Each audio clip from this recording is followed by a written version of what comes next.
Hello students, हम लोग chapter पढ़े आनुवंशिकता और जैव विकास यानी हेरिडिटी एंड इवोल्यूशन। और आज की क्लास में हम लोग आनुवंशिकता के बारे में ही बात करने वाले हैं। तो चलिए मैं यहाँ पे हेडिंग दे देता हूँ, आनुवंशिकता।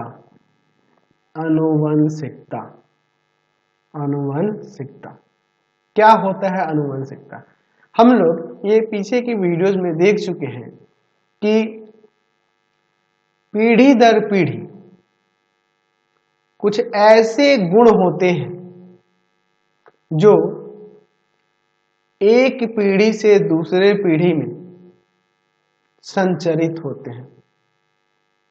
इन गुणों को हम लोग पैतृक गुण क्या कहते हैं जी?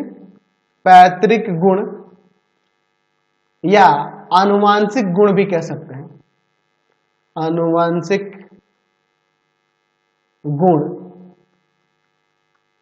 या फिर मूल गुण भी कह सकते हैं। इन मूल गुणों का संचयन एक पीढ़ी से दूसरे पीढ़ी में होता है। हमने पीछे की वीडियो में ये देख लिया है। और ये निरंतर एक पीढ़ी से दूसरे पीढ़ी यानी पीढ़ी दर पीढ़ी ये चलते रहता है। यानी कि जो जनक होंगे उनसे उनके संतान में जाएगा, वो संतान वृद्धि करके डेवलप होकर फिर वो एक जनक का रूप ले लेंगे, उनसे जो संतान उत्पत्ति होगा तो उसमें भी जाएगा।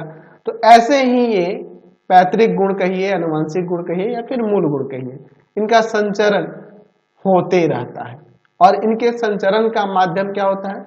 युग्मक होता है। युग्मकों की सहायता से ही पैतृक गुणों का संचरण एक पीढ़ी से दूसरे पीढ़ी में होता है। तो ये आनुवंशिक गुण, पैतृक गुण का जो संचयन होता है, ये जो संचरण होता है इनका, वही संचरण आनुवंशिकता कहलाता है। ठीक है, पैतृक गुणों का संचरण होना एक पीढ़ी से दूसरे पीढ़ी में ही, वही क्या कहलाता है? आनुवंशिकता कहलाता है। और इसी कारण से, आनुवंशिकता के कारण ही आप ऐसा कह सकते हैं, आनुवंशिक गुणों के ट्रांसफर होने के कारण ही, उनका संचरण होने के कारण ही जीवों की उत्पत्ति होती है। जीव जन्म कैसे लेते हैं? जीव जन्म कैसे लेते हैं? तो जीव जन्म लेने का मुख्य कारण आनुवंशिक गुणों का संचरण है। ऐसा क्यों? क्योंकि जैसे आप देखते हैं, एक मेढक को ले लेते हैं। एक मेढक लीजिए, मेढक से जो जन्म लेगा, उसका संतान जो उत्पन्न होगा वो भी क्या होगा? मेढक ही होगा। एक मनुष्य से, है ना, मनुष्य में आपका नर मादा दोनों हो गई, नर मादा दोनों से जो संतान की उत्पत्ति होगी, जो संतान की उत्पत्ति होगी वो भी आपका मनुष्य ही ना होगा। ऐसा इसलिए हो रहा है, मनुष्य इसलिए हो रहा है, मनुष्य से मनुष्य, मेढक से मेढक, मटर के पौधे से मटर का पौधा, है ना, मटर से मटर हमें प्राप्त होता है। तो ऐसे हम लोग कह सकते हैं, ऐसा इसलिए होता है क्योंकि आनुवंशिक गुण ट्रांसफर हुए। इसके अंदर के जो लक्षण है, जो जनक के लक्षण है, वो संतान में आ गए और इसी कारण से वो उसी के तरह दिखने लगे। मनुष्य से मनुष्य की उत्पत्ति हुई, मेढक से मेढक की उत्पत्ति। हाँ, उसमें कुछ भिन्नताएं जरूर नजर आएंगी। वो भिन्नताएं मैंने बता रखा है पिछले वीडियो में क्यों नजर आती हैं। भिन्नताएं भी नजर आएंगी और उन भिन्नताओं के कारण ही जीवों में विकास देखने को मिलता है। ठीक है, तो चलिए पहले हम लोग आनुवंशिकता को परिभाषित कर देते हैं। तो हम यहाँ पे लिख सकते हैं कि जनकों से उनके संतानों में पीढ़ी दर पीढ़ी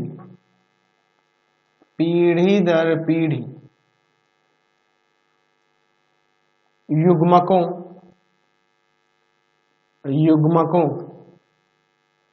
के माध्यम से पैतृक गुणों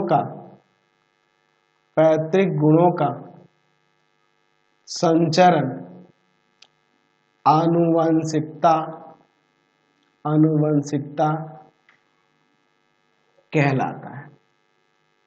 हेरिडिटी कहलाती है। ठीक है। अच्छा, आनुवंशिकता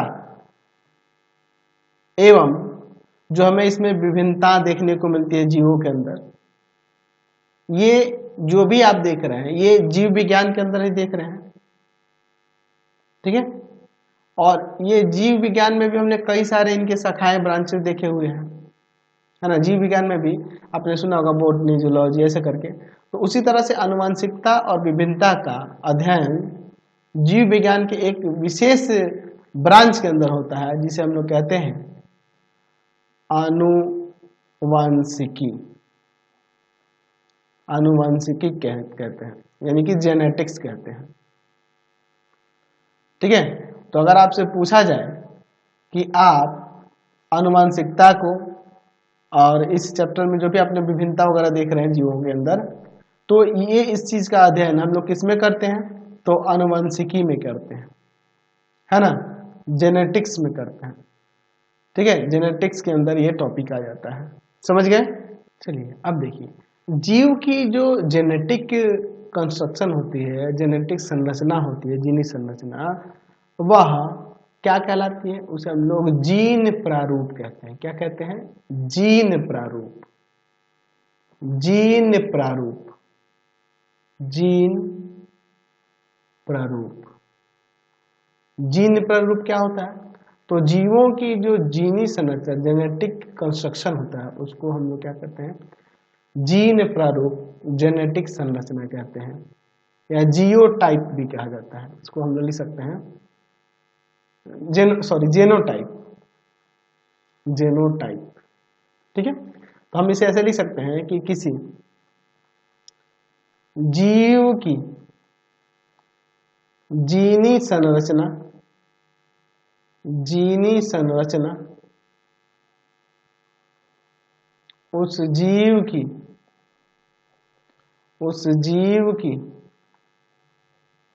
या उस जीव का जीन प्रारूप कहलाता है। देखिए, जीवों के गुणों का जो निर्धारण होता है वह जीन प्रारूप के कारण ही होता है, क्योंकि जीन प्रारूप हम किसको कहते हैं, जीनी संरचना को। और जेनेटिक चेंज के कारण, जेनेटिक चेंज के कारण ही ना हमें देखने को मिलती है जीवों में भिन्नताएं।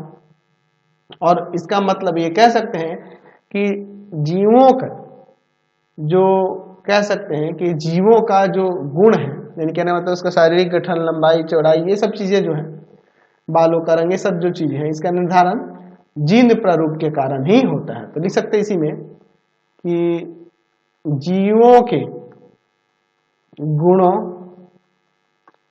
का निर्धारण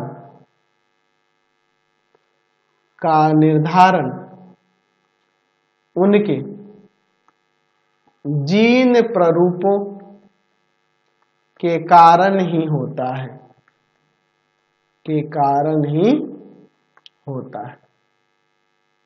ठीक है।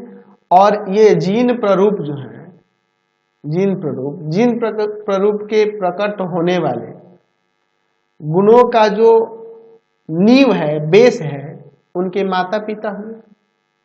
तो उन्हीं से ना वो युग्मकों के थ्रू उनका युग्मकों का संयोजन हुआ, जिसके कारण उत्पन्न हुए। अच्छा, हम ऐसे भी कह सकते हैं कि जीन प्रारूप के कारण प्रकट होता है जो गुण, है ना, किसी जनक में, उसका निर्धारण कैसे हो जाता है, तो जब युग्मक, नर युग्मक और मादा युग्मक का संयोजन होता है ना, उसी क्रम में ये निर्धारित हो जाता है कि जो उससे उत्पन्न होने वाला संतान है उसका जीन प्रारूप कैसा होगा, यानी कि उसका स्ट्रक्चर का मेन नींव क्या है, वही समय निर्धारित हो जाता है युग्मकों के संयोजन के समय ही। तो आप इसमें यह भी लिख सकते हैं कि जीन प्रारूप के कारण प्रकट होने वाले गुणों की नींव का निर्धारण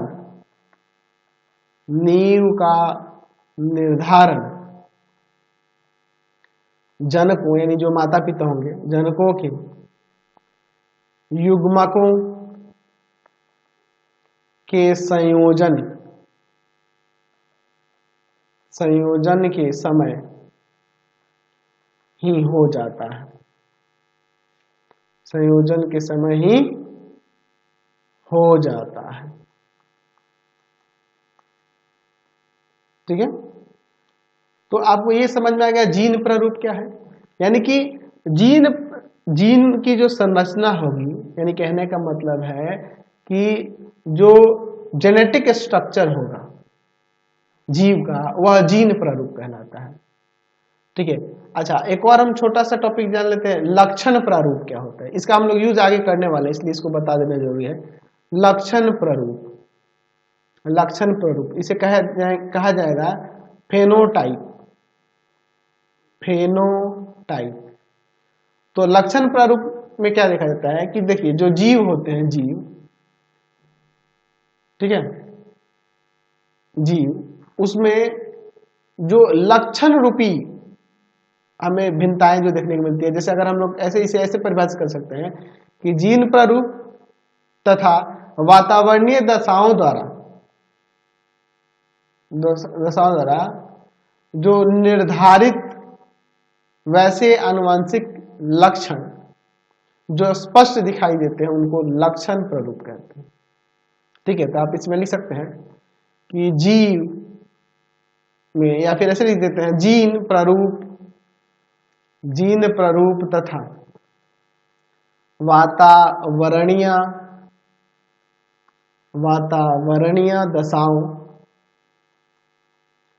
दशाओं द्वारा निर्धारित वैसे आनुवंशिक लक्षण जो स्पष्ट रूप से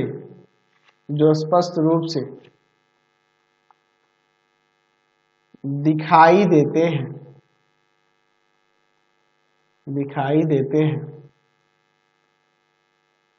लक्षण प्रारूप कहलाते हैं। तो ये तो समझ गए ना जीन प्रारूप और लक्षण प्रारूप क्या होता है। तो इसके बारे में हम लोग आगे चैप्टर में यूज करने वाले हैं, इसलिए मैंने इन दोनों को परिभाषित कर दिया। आज की क्लास में इतना ही रहने देते हैं, नेक्स्ट वीडियो में आगे देखेंगे। आपको हमारे 3 चैनलों को सब्सक्राइब कर लेना होगा। पहला है path finder classes Chhapra, path finder classes Chhapra. दूसरा आपके पास भारती भवन रविकांत सर, भारती भवन रविकांत सर, और तीसरा चैनल है रविकांत सर के नाम से। तीनों को सब्सक्राइब कर लेंगे। इससे रिलेटेड वीडियो के लिए सीधे डिस्क्रिप्शन में इससे रिलेटेड नोट्स के लिए गूगल पे जाकर सर्च करेंगे www.ravikanstsir.in, और यहाँ जाकर आप सभी क्लासेस के नोट्स और उनके पीडीएफ को डाउनलोड कर सकते हैं, पढ़ सकते हैं। इंस्टाग्राम और फेसबुक पे जाकर पाथफाइंडर क्लासेस छपरा को लाइक एंड फॉलो करना नहीं भूलेंगे। Thanks for watching the video.